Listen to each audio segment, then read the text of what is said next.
Nanti di situ ya. Ya, udah. Assalamualaikum warahmatullahi wabarakatuh. Waalaikumsalam warahmatullahi wabarakatuh. Pagi anak-anak. Pagi, Bu. Siap belajar ya hari ini? Siap, Bu. Nah, hari ini kita akan belajar mengenai sesuatu yang sering kita lihat di kehidupan sehari-hari. Pernah ada yang kesetrum? Pernah? Pernah, Bu. Kenapa sih bisa kesetrum manusia bisa kesetrum? Tangannya Kena listrik. Basah.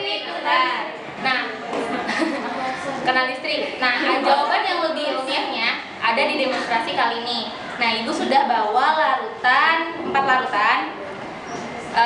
Ini larutan urea atau CONH22 kali. CONH22 kali atau larutan urea. Yang kedua yaitu larutan garam dapur atau NaCl. Dan yang ketiga adalah larutan gula atau C6H12O6. Yang terakhir, yang keempat, yaitu larutan asam fluorida atau HCl. Ya. Nah. Satu lagi, Ibu butuh alat uji yang untuk menguji keempat larutan ini, yang terdiri dari batang karbon, 2 batang karbon, kabel, ini apa? Lampu dan baterai. Nah, keempat komponen ini dirangkai secara seri. Nah, ini dalam posisi keadaan terbuka ya. Ya kan? Kalau dalam keadaan tertutup nanti apa yang terjadi? Lampunya nyala. Nah,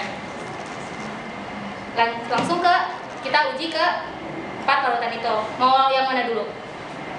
Urea. Mana urea? Ini? Urea yang gini ya? Nih, coba kita uji ke larutan urea. Lihat apa yang terjadi. Nggak nyala. Terus apa lagi? Tidak ada. Nggak ada apa-apa ya. Berarti kita tulis nih di larutan Ribet. urea Kalau jatuh mau ngangkat. itu Kalau jatuh mau ngangkat.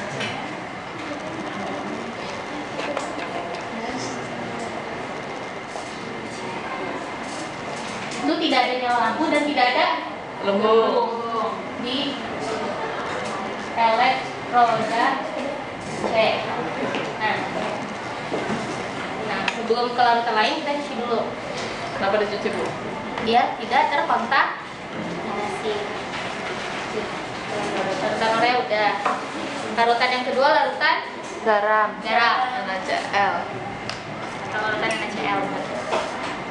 Apa yang terjadi? Terus apa lagi?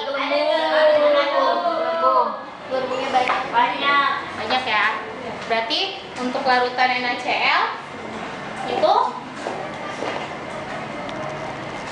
ada nyala lampu dan gelembung.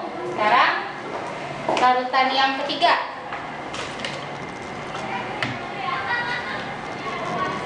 Nah, itu larutan apa? Gula. Atau kimianya? C6H12O6. Apa yang terjadi? Tidak terjadi apa? Tidak nyala lampu. Tidak nyala lampu dan Tidak ada gelembung. Terus larutan yang terakhir yaitu larutan Asam fluorida. asam fluorida atau HCl. Oke. Nyala. Apa yang terjadi? Dan Ada gelembung banyak. ada gelembung. Nah, berarti tadi larutan gula itu Nggak ada gelembung. Larutan HCl atau asam fluorida itu ada dua-duanya. Nah, dari tabel pengamatan yang kita buat itu ada berapa kejadian? Ada berapa jenis peristiwa yang terjadi? Dua. Yaitu ya nyala Lampu dan ada lampu. dan terdapat Gelembung.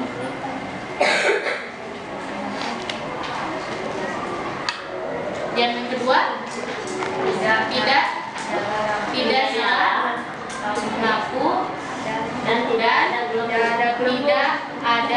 Gelembung.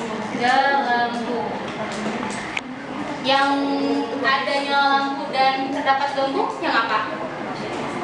NaCl.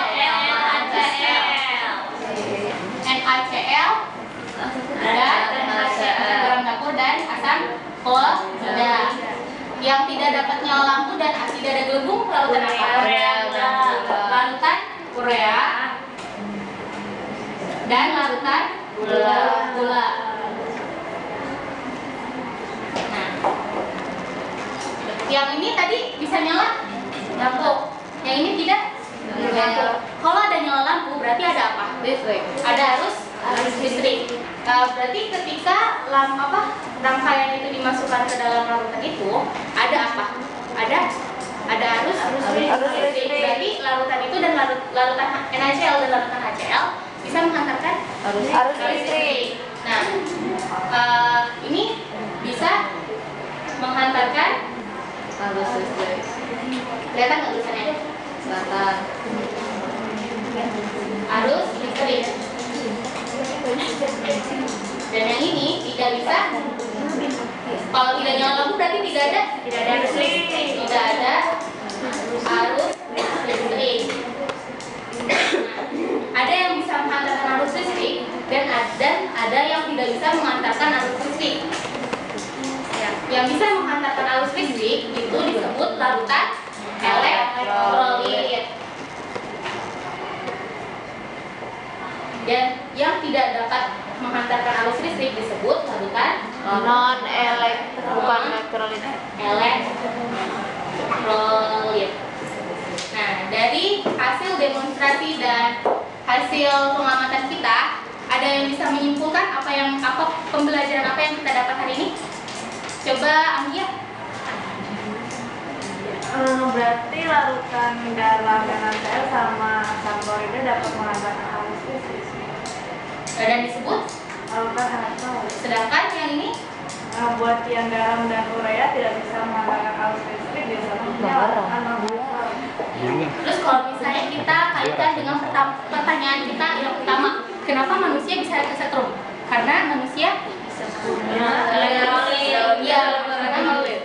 karena manusia mengandung cairan tubuh yang bersifat elektrolit. Nah, makasih Anggia. Berarti benar anak-anak, kalau larutan elektrolit itu adalah larutan yang bisa menghantarkan arus listrik, dan yang non elektrolit adalah larutan yang tidak bisa menghantarkan arus listrik. Ciri-ciri elektrolit tadi apa? Lampunya Ada lampu.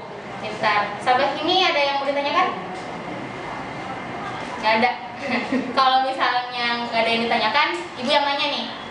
Kalian pernah dengar minuman isotonik yang mengandung elektrolit? Tahu. Banyak di iklan kan ya? Iya. Nah, kalau misalnya dari pengertiannya elektrolit itu bisa menghantarkan arus listrik, berarti minuman isotonik itu bisa menghantarkan arus listrik. Nah, tugas kalian di rumah, coba ambil atau bawa atau beli 5 larutan minuman elektrolit. 5 larutan elektrolit, tenang. 5 larutan elektrolit dan uji daya hantar listriknya. Nanti dilaporkan minggu depan dan diuji dengan metode atau prosedur yang seperti ibu tunjukkan tadi, ya. Sampai sini masih ada yang mau ditanyakan lagi? Ada Bu? Ya. Terima kasih. Sekian dari Ibu. Assalamualaikum warahmatullahi wabarakatuh. Waalaikumsalam warahmatullahi wabarakatuh.